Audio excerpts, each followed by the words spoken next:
Hello, I'm Waterstones Children's Laureate Joseph Coelho, and I love poetry, and I think you can love poetry too. Tomorrow is Pancake Day. I love pancakes, making them, flipping them, eating them, and especially eating them. Whenever I eat pancakes, I like to sprinkle sugar on them, roll them up, squeeze some lemon over the top of them, cut them into pieces and gobble them up. I use lots of action words then. Lots of verbs. Sprinkle sugar on them, roll them up, squeeze some lemon juice over them, cut them into pieces and gobble them up. Can you think of 5 actions you do when eating pancakes? Do you pour honey on them, prick them with a fork, cover them in chocolate spread, slice them into slivers, stuff them into your mouth, lick your plate clean, share them with your little brother or sister? Choose 5 verbs that you do when eating pancakes. You can pause the video whilst you have a think. We'll leave some suggestions up on the screen for you. You can chat to the person next to you to get more ideas. When you all have your 5 verbs, you can unpause and I'll tell you what to do next.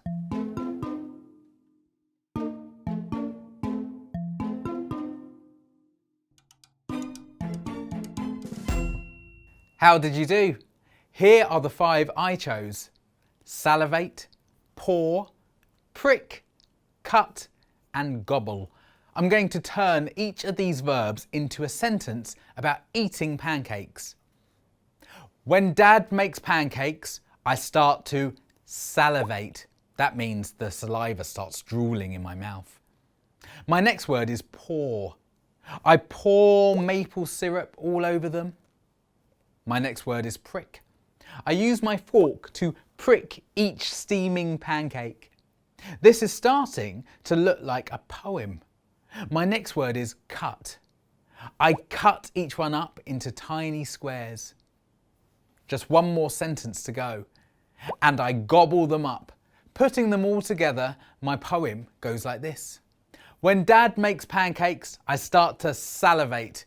I pour maple syrup all over them. I use my fork to prick each steaming pancake. I cut each one up into tiny squares and gobble them up. I want you to do the same. Turn each of your verbs into a sentence. You can decide what order you use the verbs in. I've put mine in an order that makes sense when I think about what I do when I normally eat pancakes. You might do the same, or maybe not. Remember, it's your poem, so it's up to you. Oh, that's the poetry power-up sound, which means it's time to add an extra challenge to your poem. This week, I'm going to challenge you to turn your 5-line poem into a tanker poem. Now, a tanker poem is a kind of poem that has 5 lines, but there are a set number of syllables in each line. Hopefully, you remember me talking about syllables in the haiku poetry prompt. If not, don't worry, syllables are just the number of sounds in a word. So the word assembly has 3 syllables, assembly. And a great way to count syllables is to say a word or a sentence with your hand just under your chin.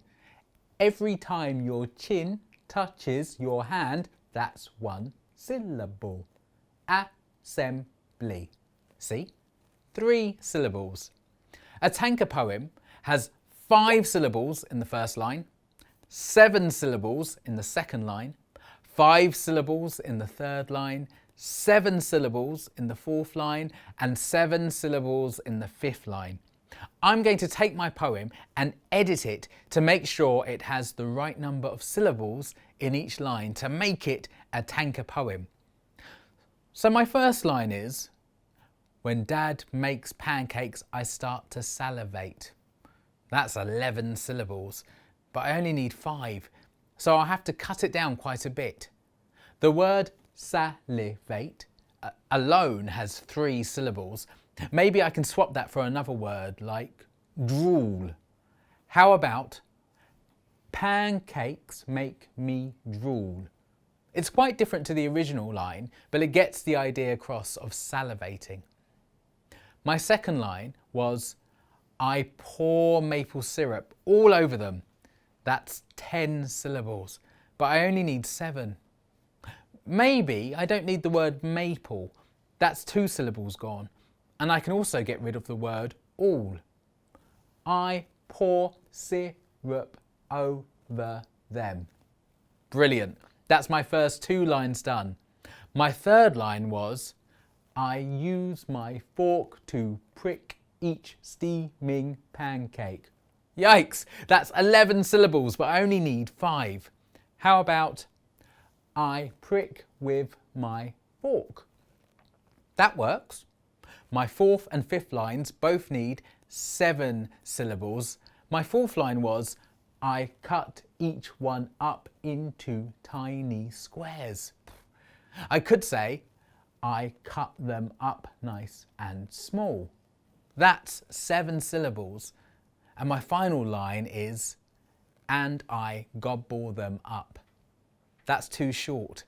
It only has 6 syllables, so I need to add one.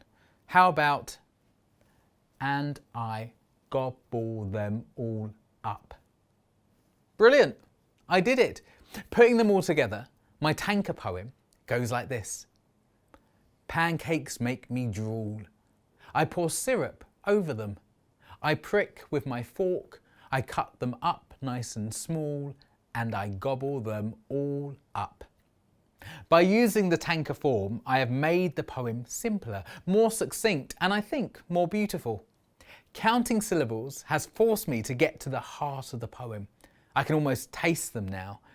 I hope you have fun turning your 5-line poems into tankers, and maybe you can display your finished poem on a display board at school, or stick it up on the fridge at home. Good luck and happy Pancake Day.